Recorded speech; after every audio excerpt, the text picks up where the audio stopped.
तो आज भी मेरा टॉपिक यही है, सीए एनआरसी इंडिया के लिए कितना इंपॉर्टेंट है। देखिए, इस देश को अगर बर्बादी से बचाना है तो इस तरह के कानून तो इम्प्लीमेंट करने ही पड़ेंगे, और कानून के अलावा हमको जो भी करना है वो करना चाहिए। केवल कानून के दायरे में रह के ये प्रॉब्लम सॉल्व नहीं होती कि जी हम बहुत अच्छे बच्चे की तरह सारे कानूनों को माने, कॉन्स्टिट्यूशन को माने और फिर हम अपने देश को बचा लेंगे। देश को बचाने के लिए आपको सब कुछ करना पड़ता है। ये नॉर्मली लोग बोलते नहीं हैं टीवी के ऊपर और इन जनरल नहीं बताते हैं, लेकिन कोई देश बच नहीं सकता। आपको अपने दुश्मनों को पूरी तरह से ख़त्म करना पड़ता है आइडियोलॉजिकली, और अगर वो मिलिटेंट्स हैं, वो टेररिस्ट हैं, तो उनको लिक्विडेट भी करना पड़ता है। तो उस वक्त थोड़ी हम जाके किसी चीफ जस्टिस से पूछते हैं कि सर प्लीज़ हम इसको मार दें क्या। तो अगर उसके पास RDX है, उसने गलत काम कर रहा है, वो टेररिज्म कर रहा है, ड्रग्स कर रहा है, तो आपकी सुरक्षा जो आपके जो सुरक्षा बल हैं उनको पूरी छूट होती है ये सब कुछ करने के लिए। और जो इस वक्त हमारी अच्छी खुशकिस्मत है हम लोग कि इस वक्त नरेंद्र भाई मोदी की सरकार है और वो बहुत ही उच्च कोटि के राष्ट्रवादी हैं। तो ये जो चीज़ें हैं कि भाई बांग्लादेशी घुसपैठियों को देश से बाहर निकालना है, और जो हिंदू जो प्रताड़ित हो रहा है पूरी दुनिया में जहाँ भी प्रताड़ित हो रहा है, और ख़ासकर पाकिस्तान, बांग्लादेश, अफगानिस्तान में, उनको यहाँ पनाह देनी चाहिए। इसमें क्या गलत बात है। एक तो पहले तो हमारा देश तोड़ दिया, हमारे देश को दोनों हाथ काट दिए, हमारे दोनों हाथ काट दिए, एक तरफ पाकिस्तान कर दिया, एक तरफ बांग्लादेश कर दिया। उसके बाद जो है बोला कि जी मुस्लिम साथ में रह नहीं सकते हिंदुओं के, और हम अलग देश चाहिए। उसके बाद इन्फिल्ट्रेशन कर रहे हैं, उसके बाद पाकिस्तान से भी इन्फिल्ट्रेशन हो रहा है। अब जब आप साथ नहीं रह सकते तो यहाँ पे 2 करोड़ बांग्लादेशी घुस गए थे। 2002 की रिपोर्ट है। 2002-2003 में task force on border management के जो कैलकुलेशंस थे उसके हिसाब से 2 करोड़ है। मेरी जो फिल्म थी बांग्ला क्रेसेंट, उसमें जोगिंदर सिंह जो उस वक्त के CBI डायरेक्टर थे, उन्होंने बोला था 5 करोड़ है। तो 5 करोड़ लोग घुस गए हैं देश में उस टाइम पे। और अगर आप डिकेडल ग्रोथ मतलब 10 साल में कितने लोग बढ़ जाते हैं पॉपुलेशन से, तो नॉर्मली 30 to 35% पॉपुलेशन ग्रोथ होता है इस कम्युनिटी का।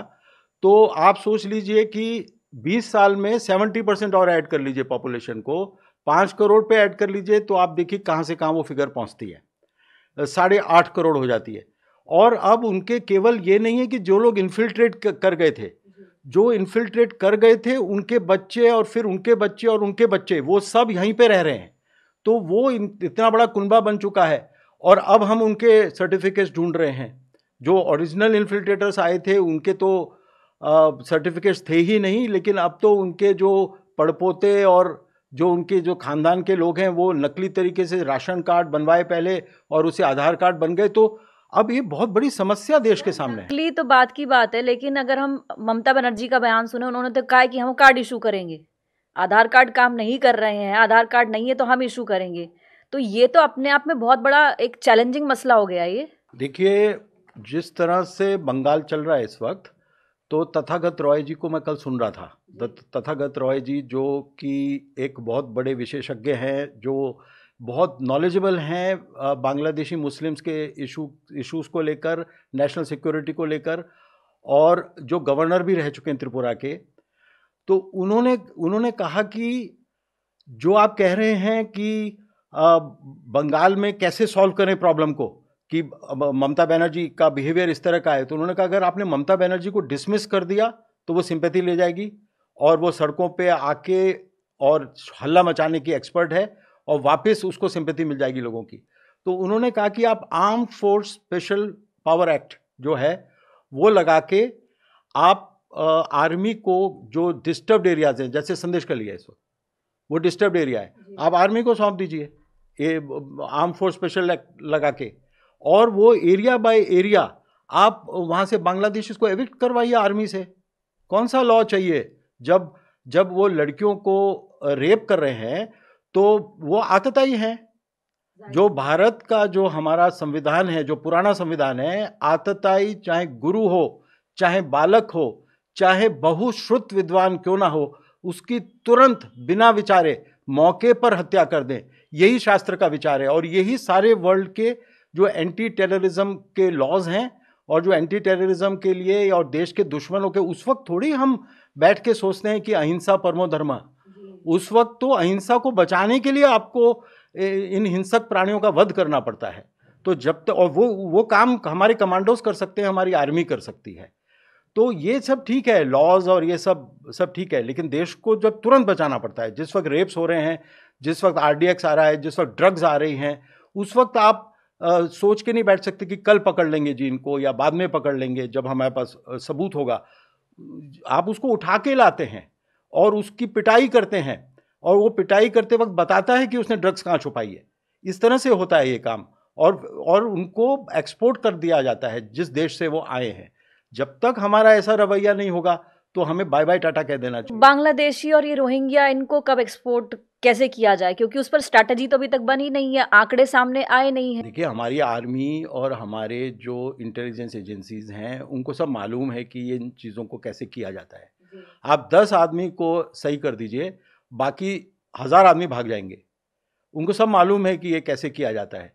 इंटरनेशनली बड़ा हल्ला मच जाता है, लेकिन अनफॉर्चुनेटली इस देश के अंदर जो राष्ट्रवादी शक्तियां हैं वो बहुत कम सत्ता में रही हैं।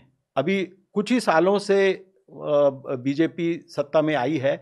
शुरू में तो बहुत ही मुश्किल हुई थी, जब अटल जी आए थे सत्ता में तो बहुत सारे सेकुलर पार्टीज थी। अब मोदी जी ने किसी तरह से अब जो है पहली बार ऐसा हो रहा है कि किसी की भी ज़रूरत नहीं है, अपने बूते पर बीजेपी सरकार बना लेती है और अब तो 2/3 मेजॉरिटी तक पहुंचने की बात हो रही। तो जो ये राष्ट्रवादी फोर्सेस जो स्ट्रांग मोदी जी के नेतृत्व के अंदर हुई हैं, ये बहुत बड़ी बात है।